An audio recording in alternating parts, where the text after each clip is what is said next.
Okay, so we're going to continue this conversation about sort of major historical processes that have shaped the international system. And one of those processes is going to be the Cold War, which dominated much of the 20th century and really laid the foundation for a lot of what we see today in the international system.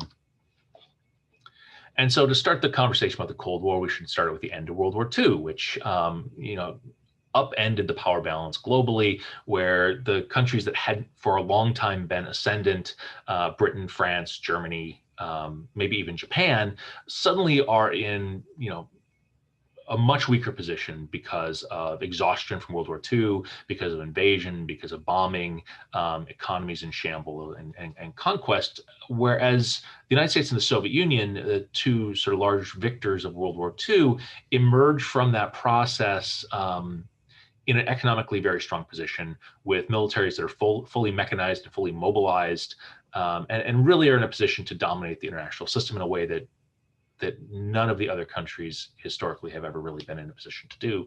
And to give a sense of just how overwhelming the US and Soviet positions were, in 1945, roughly one half of everything that was being produced globally was being produced by the United States. So the US is one half of the global economy. Of the remaining half, the Soviet Union is about half of that.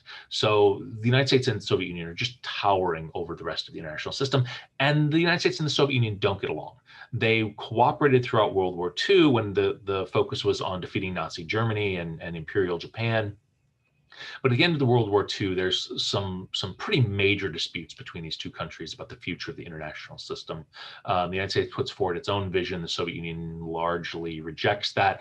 The Soviet Union ends up occupying a large chunk of Eastern Europe over American objection. And there's just conflict across Iran and the Korean Peninsula and China. And the United States is sort of torn about how to respond to this. On one hand, there's a recognition that a direct military confrontation with the Soviet Union would be just absolutely cataclysmic, right? I mean, the Red Army is in a very powerful position in Eastern Europe, and Western Europe could be completely vulnerable to invasion. After 1949, when both the United States and the Soviet Union have nuclear weapons, the idea of a direct military confrontation of what we might call a hot war is just unthinkable in terms of the destruction it would cause. And so the United States and the Soviet Union conduct this decades-long campaign of conflict and rivalry, not through direct military conflict, but through competition in every sphere of life, whether it's Olympic medals or who can get to the moon first, or proxy conflicts in which the United States and the Soviet Union vie for allies and try to weaken or harm each other's supporters through a process of proxy wars. In a lot of ways, the Cold War is classic rivalry behavior. The United States and the Soviet Union are looking to consolidate their own spheres of influence, places where they are largely dominant and unchallenged. So the United States sort of sets up a sphere of influence in the Western Hemisphere. Western Europe, Japan end up being sort of part of the US sphere.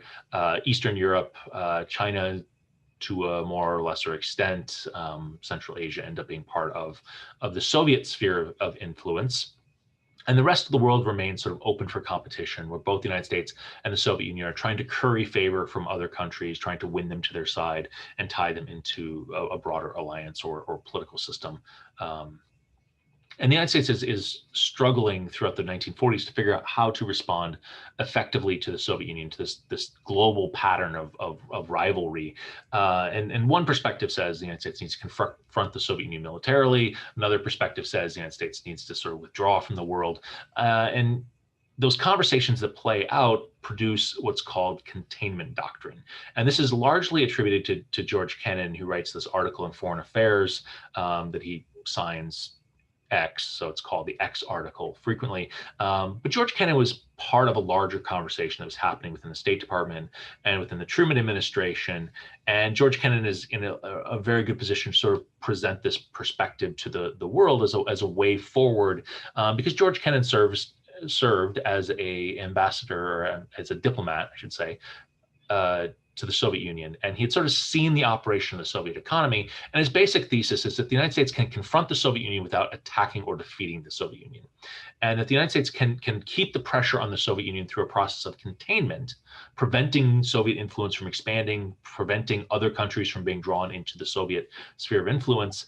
And the United States can just keep that up because the Soviet economy is fundamentally flawed, that their attempts to direct and control every aspect of economic behavior just really is cumbersome and inefficient. And Kennan argues that over the long term, the sort of detritus and weight of the entire Soviet economy is going to essentially collapse in on itself, at which point the United States will be victorious in the Cold War, not through military conquest, but through out surviving a Soviet aggressor that is that's days are numbered. So this strategy of containment involves the United States setting up alliances across Western Europe with NATO, across the Middle East with CENTO or the Baghdad Pact, and across Asia with what's called SEATO, the Southeast Asia Treaty Organization. Other alliances with Japan and South Korea and Australia and New Zealand. But the whole idea is to sort of create this sort of alliance wall around the Soviet Union that prevents expansion. And everywhere where the Soviet Union tries to push through, the United States will confront and respond and try to block Soviet influence from expanding. Well, this is really exhausting. And the United States ends up committing itself to multiple conflicts in multiple situations that maybe aren't vital to U.S. national security interests and end up being really costly. And so Vietnam is sort of the straw that breaks the camel's back, where the United States invests hundreds of thousands of soldiers and 50,000 lives, trillions of dollars, and really stresses the American political system to the breaking point, all in an effort to confront the Soviet Union and prevent Soviet expansion in a place where the United States' position is incredibly weak. And after the sort of cataclysm of the Vietnam War, the United States is looking for other ways to check the Soviet Union that don't involve containment and constant confrontation. And the strategy that sort of emerges in the Nixon administration, although there were seeds of it being planted earlier, is oftentimes referred to as détente. And it involves a couple things. It involves the United States simply saying the United States will not be engaging in direct proxy wars against the Soviet Union. It will not be US troops that are fighting in conflicts to prop up regimes. The United States will continue to confront the Soviet Union through military support to allied countries. We'll continue to support countries that are threatened by the Soviet Union with cash and guns, but the United States will not be doing the fighting to block the Soviet Union and Soviet expansion. Secondly, the United States opens up a diplomatic channel with China. And the Soviet Union and China, while they were in theory nominally part of the same sort of alliance structure, really had deep tensions. And some of it was just ideological and disagreements over the future of communism, but there were also territorial disputes. China started pursuing nuclear weapons and the Soviet Union opposed it. And I think the real thing for China that split the Chinese and Soviet Union was in the 1960s when China invades India and the Soviet Union responds by backing India over China. And so China's looking for a way to maybe separate itself from the Soviet Union. And Nixon's able to take advantage of that by opening up diplomatic ties to China. And China doesn't become an ally necessarily, but it becomes a partner with the United States in terms of cooperating against the Soviet Union. And that really helps to improve the US position in particular Southeast Asia in the wake of Vietnam. But this process of détente, of maybe de-escalating the tensions of the Cold War, partially open up a process for reform within the Soviet Union, and eventually what George Kennan had predicted would come to pass comes to pass. And that is that the economic weight of the Soviet system by the 1970s is just becoming unworkable. And for a while, the Soviet Union is able to paper over that because the global price of oil is very high. The Soviet Union is able to export oil. They're able to take that cash that comes from oil exports and provide foreign assistance and support to client states and purchase consumer goods for the population.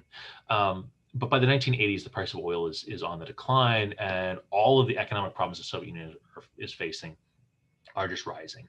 Additionally, there's sort of internal popular dissatisfaction with the system, a rising nationalism within the population, sort of pulling away from sort of this communist ideology or communist vision of the country and toward more national groups. So Russia versus Estonia versus Ukraine.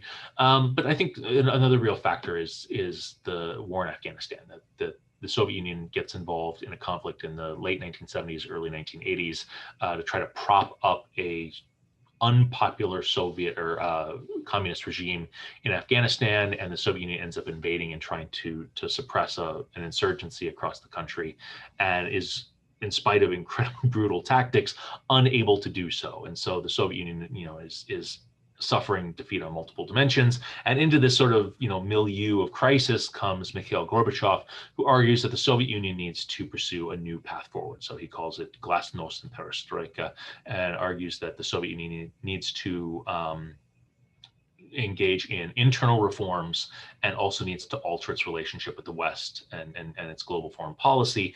And part of that involves a conversation at the Warsaw Pact in 1986, where Mikhail Gorbachev lays out to client states in Eastern Europe that while in the past the Soviet Union could be counted on to roll tanks into Prague if there were uprisings or to put down any revolt within Eastern Europe, those days are gone, and that leaders in Eastern Europe are going to have to figure out how to move forward with less Soviet support.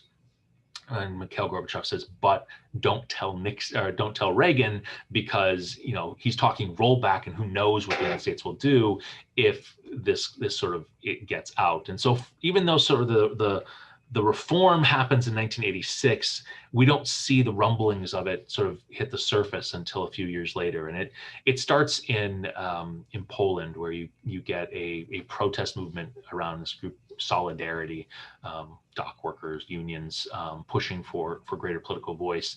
And the Soviet communists, the Polish communists, eventually agree to allow for a election in Poland. And as the results are coming in, it's very clear that Solidarity has won and the Polish Communist Party has lost. And the Polish the Polish premier of the Communist Party calls up Mikhail Gorbachev and the Soviet Union. And the conversation in the past would have been, how soon can Soviet tanks arrive? And the Polish premier asks, what should I do? And Gorbachev, and he wins the Nobel Peace Prize for this conversation, says, you should concede. You lost. And so right in the heart of sort of the Soviet Empire, right in the heart of the Warsaw Pact, you now have a government that is going through a democratic transition, that is no longer ruled by a communist party, and the Soviet Union doesn't act to stop it. And so the dissatisfaction, the rumblings that had been happening all across Eastern Europe for many years suddenly start growing.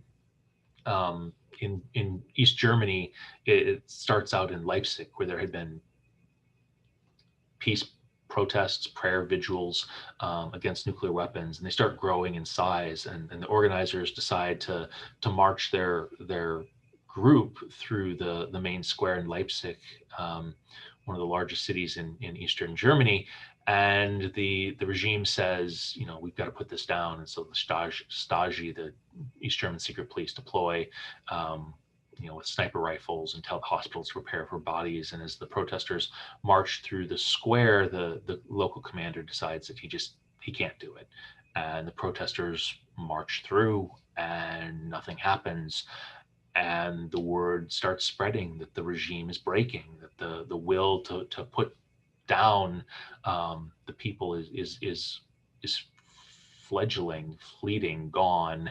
And shortly after that, there's confusion at the Berlin Wall, where the Soviet Union had built a physical wall to cut East Berlin, which was Soviet controlled, off from West Berlin, which was controlled by the Allies, the United States, Britain, and France after World War II. And there's confusion. There was a rumor that people will be allowed through. People show up, and the guards who in the past had shot anybody who tried to get through into West Berlin essentially throw up their hands and say, whatever, do what you want, go. And some people go and others run home and say it's open, and people storm into the streets and they tear this wall down, and the regime is cracking and crumbling.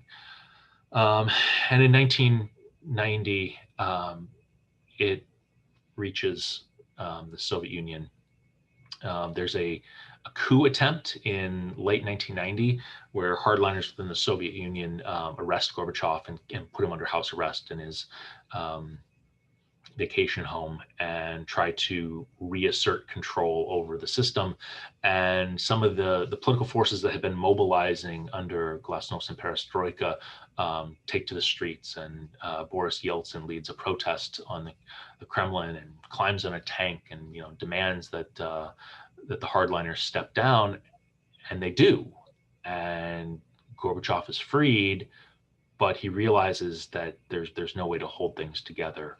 And so on Christmas Day, he goes on television and announces to the country that on New Year's Day, that's coming up in a week, the Soviet Union will cease to exist. And that's it. The Cold War is over.